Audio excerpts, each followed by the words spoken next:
Hello friends, कैसे हैं आप सब। मैं हूं सुनील और आप देख रहे हैं कौशल मैथ्स। दोस्तों, आज की वीडियो में हम शुरू करेंगे डीएलएड डीएलएड फर्स्ट ईयर का प्रीवियस ईयर क्वेश्चन पेपर। ये क्वेश्चन पेपर है आपका जुलाई 2022 में जो आपका एग्ज़ाम हुआ था। उसका क्वेश्चन पेपर है बाल्यावस्था एवं बाल विकास। तो 2023 में ये क्वेश्चन पेपर आपका होने वाला है 21 जुलाई 2023। तो आपको ये तो पता चल गया होगा कि मैं हरियाणा डीएलएड की बात कर रहा हूँ। ठीक है, ये क्वेश्चन पेपर है आपका Haryana DElEd first year examination का। तो दोस्तों, जानेंगे इसमें एक एक चीज़ के बारे में। इस पे हम सिर्फ क्वेश्चंस को डिस्कस करेंगे, न कि उनके आंसर्स को। दोस्तों, इसमें चार सेट होते हैं। तो ये जो क्वेश्चन पेपर है हमारे पास, ये है सेट ए। तो यहाँ पे तो देख लेते हैं। यहाँ पे आपको अपना रोल नंबर लिखना है और ये आपका कोर्स कोड है बाल्यावस्था एवं बाल विकास। और पिछली बार जो हमारा एग्ज़ाम हुआ था ये हुआ था मॉर्निंग सेशन में, और इस बार जो आपका एग्ज़ाम है वो इवनिंग सेशन में है। वो 2 बजे से लेकर कितना है 5 बजे तक। तो 3 घंटे का समय है आपके पास। समय रहेगा 3 घंटे। और मैक्सिमम मार्क्स जो आपका जो क्वेश्चन पेपर होगा वो कितने नंबर का होगा? 70 नंबर, 60 नंबर का होगा। सॉरी, 70 नंबर का। तो ये क्वेश्चन पेपर में कुछ निर्देश दिए होते हैं जिनको मैं भी छोड़ देता हूँ और आप लोग भी नहीं पढ़ते हैं। तो लेकिन इस वीडियो में हम क्या करेंगे, इनको पढ़ेंगे। ठीक है, तो देखते हैं।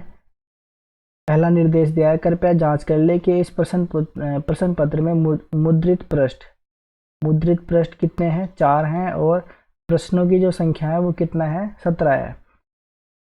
प्रश्न पत्र में दाहिने हाथ की ओर दिए गए कोड नंबर तथा सेट को छात्र उत्तर पुस्तिका के मुख्य पृष्ठ पर लिखेंगे। ठीक है, मुख्य पृष्ठ पर लिखना है। कृपया प्रश्न का उत्तर लिखना शुरू करने से पहले प्रश्न का प्रश्न का क्रमांक अवश्य लिखें। तो क्रमांक जरूर लिखना है। अगर आपको क्वेश्चन नंबर 1 करना है तो क्वेश्चन नंबर 1 लिखना है, और क्वेश्चन नंबर आपको अगर 5 से शुरू करना है तो क्वेश्चन नंबर 5 लिख के उसका आंसर शुरू करना है। इस तरह से उत्तर पुस्तिका के बीच में खाली पन्ना नहीं छोड़ना है। बीच में खाली पन्ना नहीं छोड़ रहे हैं। ठीक है, उत्तर पुस्तिका के अतिरिक्त कोई अन्य सीट आपको नहीं मिलेगी। ये आपको चीज़ ध्यान रखनी है। आपको केवल जो उत्तर पुस्तिका मिलेगी वो एक ही मिलेगी। ठीक है, उसके अलावा कोई सीट नहीं मिलेगी। अतः आवश्यकता अनुसार ही आपको क्या करना है, उसमें लिखना है, और ना ही अपने उत्तर को काटना है।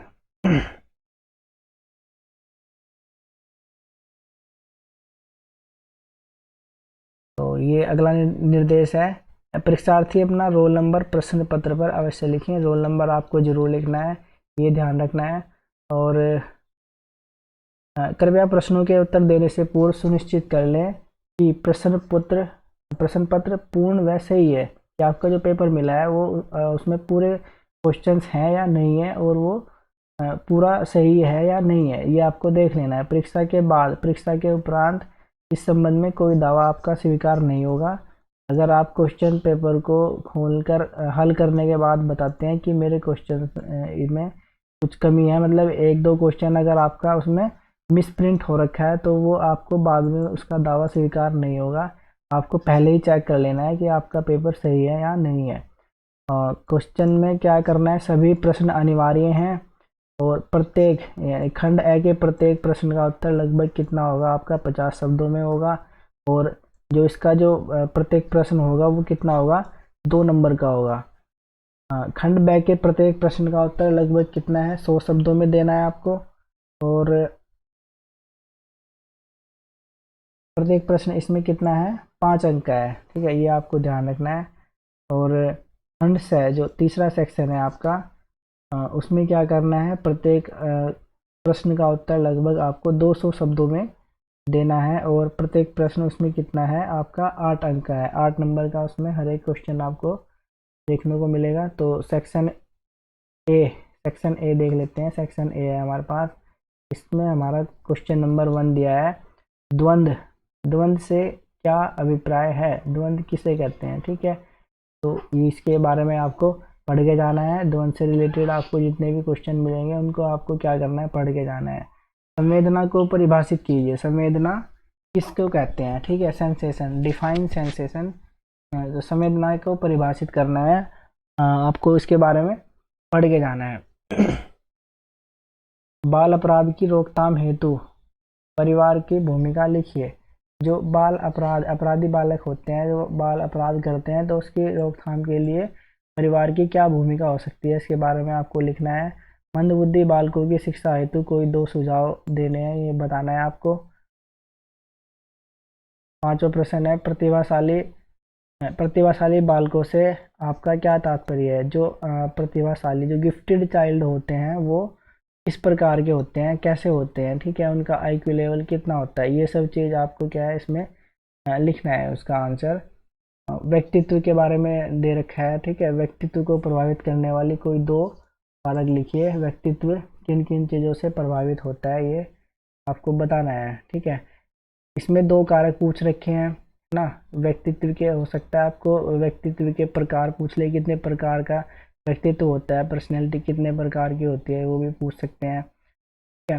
तो ये चीज़ आपको क्या करना है, पढ़ के जाना है। और 7वां क्वेश्चन है, आकस्मिक निरीक्षण अभिलेख को परिभाषित कीजिए। तो इसके बाद एनेक्डोटल रिकॉर्ड्स, ये आपने पढ़ा होगा इंग्लिश में, एनेक्डोटल रिकॉर्ड्स किसे कहते हैं, तो इसके बारे में भी आपको पढ़ के जाना है, ठीक है। रेटिंग स्केल्स, ये भी आ सकता है क्वेश्चन, रेटिंग स्केल्स किसे कहते हैं, ठीक है। पोर्टफोलियो आ सकता है, पोर्टफोलियो इम्पोर्टेंट है, किसको कहते हैं। तो ये सब चीज़ें आपको क्या करना है, पढ़ के जाना है। द्वंद्व और प्रतिस्पर्धा में संबंधों पर विचार कीजिए, ये भी आपको पढ़ के जाना है। द्वंद्व और प्रतिस्पर्धा किसको कहते हैं अलग अलग, और इनमें क्या संबंध है, ये आपको अलग अलग बताना है। क्वेश्चन नंबर 9 दोस्तों, ये खंड सेक्शन भी स्टार्ट हो चुका है यहाँ से। क्वेश्चन नंबर 9 है, पालन पोषण विधियों को प्रभावित करने वाले कारक लिखिए। पालन पोषण विधि को कौन कौन सी चीज़ें प्रभावित करती हैं, कौन कौन से ऐसे कारक हैं जो पालन पोषण को प्रभावित करते हैं, उनके बारे में लिखना है। संवेगों के नियंत्रण की विधियों का वर्णन कीजिए। अब सबसे पहले देखो, आपको संवेगों के बारे में पता होना चाहिए, संवेग क्या होते हैं। जैसे हमारा हंसना हो गया, हंसना, रोना, ठीक है, मुस्कुराना, ये सब चीज़ क्या है, हमारे ये संवेग है, ठीक है। तो इनको नियंत्रित करने की विधि क्या हो सकती है, उसके बारे में वर्णन करना है, उसके बारे में आपको लिखना है। Explain the factor of influencing gender role.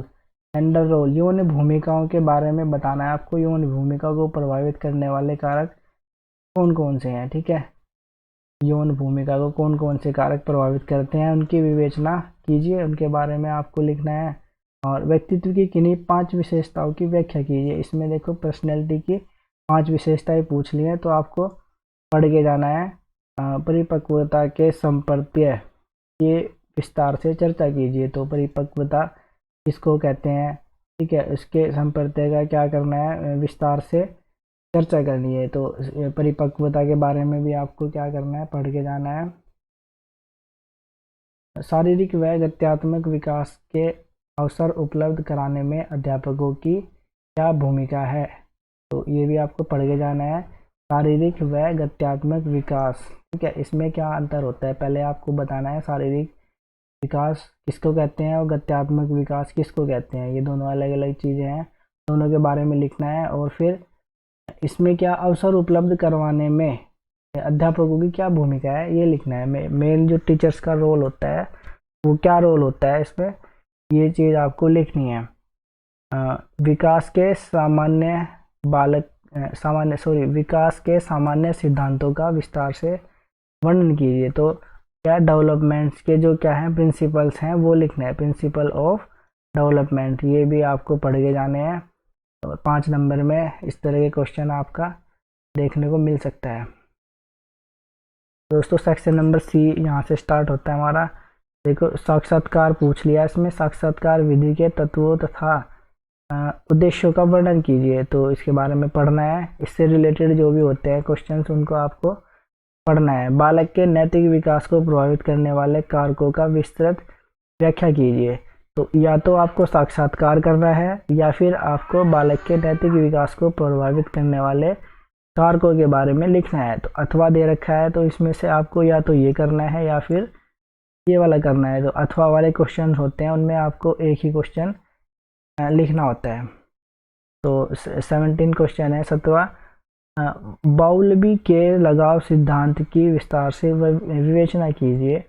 तो ये साइंटिस्ट ये थे हमारे जो साइकोलॉजिस्ट मनोवैज्ञानिक, ठीक है। क्या लिखा, बाउलबी, बाहुबली मत पढ़ना इसको।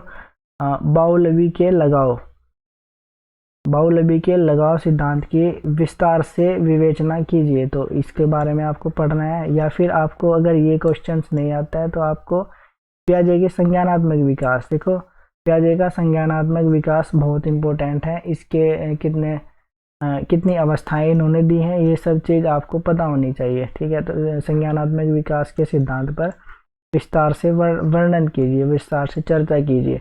अगर आपको पियाजे का संज्ञानात्मक विकास के सिद्धांत के बारे में पूछ रहे हैं तो आपको इसकी स्टेजेस भी याद, 4 अवस्थाएं होती हैं, उन चारों का भी इसमें वर्णन करना ज़रूरी है, ठीक है। तो इस तरह से आपको अपने प्रश्नों को याद करके जाना है और अच्छे से अपना पेपर को सोल्व करके आना है। दोस्तों इस वीडियो में हमने देखा कि सीटेट जुलाई का जो एग्ज़ाम हुआ था हमारा 2022 का, वो उसमें किस तरह के क्वेश्चंस आए थे। तो उसी तरह से आपको क्या करना है, 21 जुलाई को आपको अपना